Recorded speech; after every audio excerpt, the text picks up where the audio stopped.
Хүүхдүүдээ соёлын олон янз байдал зэрэгцэн унших боломж сэдвийн онолыг хүргэж байна. Соёлын нэвчил буюу типүүз. Энэ нь соёлын нэг зүйл нэг бүлгээс нөгөөд, нэг нийгмээс нөгөөдөд. Тухайлбал Монголын соёлд хизээнээс хятад, энэтхэг, төвөд Орос зэрэг орны соёлын нөлөө нэвтэрсээр ирсэн.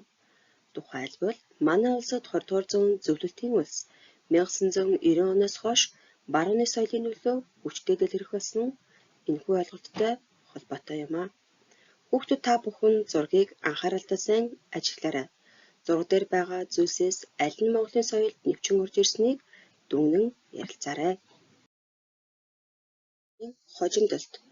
Материалын амьдралын өөрчлөлтүүд нь зан заншил, итгэл үнэмшлийн өөрчлөлтөөс төрүүлж байдаг. Жишээ нь уул уурхайн үйлдвэрлэлийн хөгжил нь байгаль орчинд хор хүнөөл учруулж, мод боловсруулах үйлдвэрлэлийн хөгжил нь асар их модыг сүтгэж байна.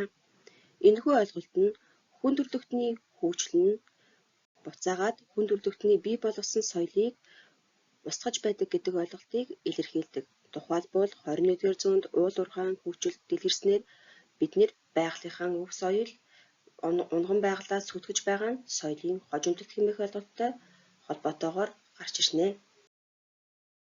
Соёлын ноёрхол. Энэхүү ойлголт нь колоничлалын бодлогын үед болон боолчлын үед илэрхий мэдэгддэг. Соёлын дэгдэл. Соёлын жүчирдэгч хэсгүүдийг нэгтгэж нийтдээ ялгаралтай бүрдлэг бүтээхийг хэлнэ. Соёлын гажилт. Нийгмийн тодорхой хэм хэмжээ үгэн улмаас соёлын нэгдлүүд хоорондоо чөтгөлдөхийг соёлын гажилт хэмээн авч үздэг байна. Соёлын олон янз байдалд хандах хоёр хандлага байдаг. Этноцентризм.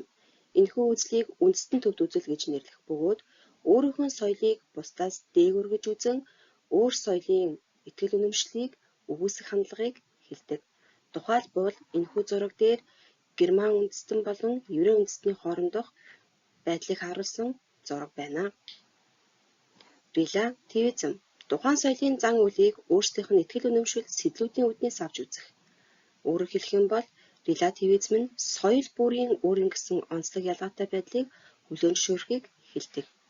20 дахь зураг дээр 13 дахь зууны үеийн Чингис хааны үед шашны олон урсгал зэрэгцэн оршсон бөгөөд Чингис хаан шашны урсгал бүр эрэгтэйгш хандаж хүндэтгэж байсан релятивизм үзлийг илэрхийлдэг.